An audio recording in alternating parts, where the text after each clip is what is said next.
ठाकुर साहब, ये जो सोशल मीडिया की वॉर थी, इसके अंदर आपने भी कुछ दिन पहले बहुत सी चीज़ें आपकी कुछ वायरल हुई और उस पर बहुत बहस मुबाहिसा भी हुआ। आर्टिस्ट की तरफ से एक बड़ा एक फ्रंट आपने खोल दिया था, तो आपको अंदाज़ा था कि इस किस्म का माहौल बन जाएगा इवेंचुअली? मुझे पक्का अंदाज़ा था सर। अच्छा, मैं उनमें रह के आया था सर, और मुझे उतना ही भरोसा था पाक फौज के ऊपर।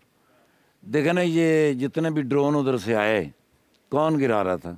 कौन? थोड़े दिन च मैं उड़ उड़ के बज रहे थे।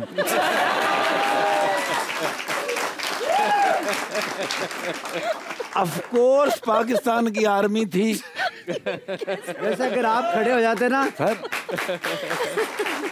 सर नहीं हिलने देते। अगर ये खड़े हो जाते वहाँ तो ड्रोन्स ने शर्म के साथ मार जाना था इनको देख। और ऐसा हुआ भी। क्या मतलब? मैंने ड्रोन को देखा। अच्छा, उसने मुझे देखा। और दोनों ने एक दूसरे को ऐसे ऐसे भी किया। वो शर्म से वापस हो गए। नहीं, लेकिन आपने पिछले दिनों एक शेर भी पढ़ा था जो कि बहुत उस वायरल हुआ। हाँ जी, हाँ जी। वो आपको शेर याद है जो आपने पढ़ा था? वो तो सारी जिंदगी ना वो भूलेंगे ना मैं। अगर वो आप दोहरा दें, अवाम इतनी। फिजाओं से आओगे तो हवाओं में उड़ा दिए जाओ, पानियों से आओगे तो डबो दिए जाओगे, और जमीन से आओगे तो जमीन बोझ कर दिए जाओगे।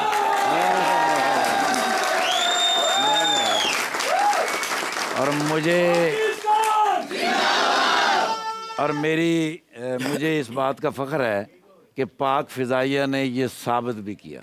बिल्कुल, और क्या कमाल साबित किया नदीम साहब। जिस किस्म की जो बहुत एक इंटरनेशनल मीडिया के अंदर भी एक बात अलग कि जी वो किसने क्या किया, और वो तो एक चल ही रही है, और पाकिस्तानी और एक मुकाबला चल रहा है फैंस का। लेकिन जो एक इंटरेस्टिंग बात है, कहते हैं कि एक नई जदीद वॉरफेयर और न्यू स्टाइल इंट्रोड्यूस कराया गया है, एक नया ट्रेंड इंट्रोड्यूस कराया गया है। जिस तरह कि ये तमाम मामला पाकिस्तान ने जब ऑपरेशन शुरू किया तो ये हुआ, तो उस पर एक बड़ी वेस्टर्न वर्ल्ड के अंदर हो रही है बहस कि ये किस तरह से वॉर टैक्टिक्स यूज़ किए गए हैं। अच्छा, एक हिस्ट्री भी है पाकिस्तान और इंडिया की एयरफोर्स के हवाले से। एम आलम से आप आगाज़ कर लें, फिर अभिनंदन के वाक़े से जोड़ लें, अभी आ जाएं तो अभी बिल्कुल एक नई दुनिया है, मॉडर्न वॉरफेयर है, जिसमें आपकी वो AI टूल्स यूज़ होते हैं, आपके वो जो एवियोनिक्स है उनकी क्वालिटी बहुत डिफरेंट है। और राफेल लेने के बाद इंडिया का ख्याल ये था कि हमने पाकिस्तान के ऊपर बढ़तरी हासिल कर ली है, तादाद में भी ज़्यादा थे, और उनके पास मोस्ट जो वो मॉडर्न जहाज़ था वो भी दस्तयाब था। वेस्टर्न वर्ल्ड के लिए वो उनका एक ऐसा था कि दुनिया को वो पेश करते थे कि इससे ज़्यादा जदीद फाइटर जेट किसी के पास है नहीं है। लेकिन उसी राफेल को एक पाकिस्तान और चाइना के इश्तराक से तैयार करदा जहाज़ JF-17 ने, और जो हमने चाइना से J-10 लिया है, उसके अंदर भी पाकिस्तान के इनपुट शामिल है। उन दो जहाज़ों ने ऐसे मार गिराया है कि अब उसकी वक़्त दुनिया में यह है कि आज 18% उसके शेयर इंटरनेशनल मार्केट में गिरे हैं। तो मेरे ख्याल में चाइनीज़ तो पूरी जो डिफेंस इंडस्ट्री है, पाकिस्तान को उसको दरख्वास्त करनी चाहिए कि आप हमारे जो है ना वो गुडविल एम्बेसडर बन जाएं।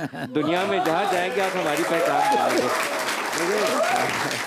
लेकिन वैसे मेरे ख्याल में गुडविल एम्बेसडर्स तो हमारे पायलट्स होंगे ना, बिल्कुल, जिन्होंने वो जहाज उड़ा के, तो जैसे गुडविल एम्बेसडर्स की बड़ी बड़ी फीस होती है। अब अगर 20%, 25% उनके शेयर्स ऊपर 20% ऊपर गए, आज 18% राफेल के गिरे और उसके चाइनीज के ऊपर, चाइनीज के 20% ऊपर गए थे। तो अब मेरा ख्याल है वैसे परसेंटेज तो पाकिस्तान के बीच में से बनती है, अगो उन्होंने मर्जी है। अबरार साहब, आपने अभी एक गाना, इंसिडेंट्स हैं इसके ऊपर वैसे।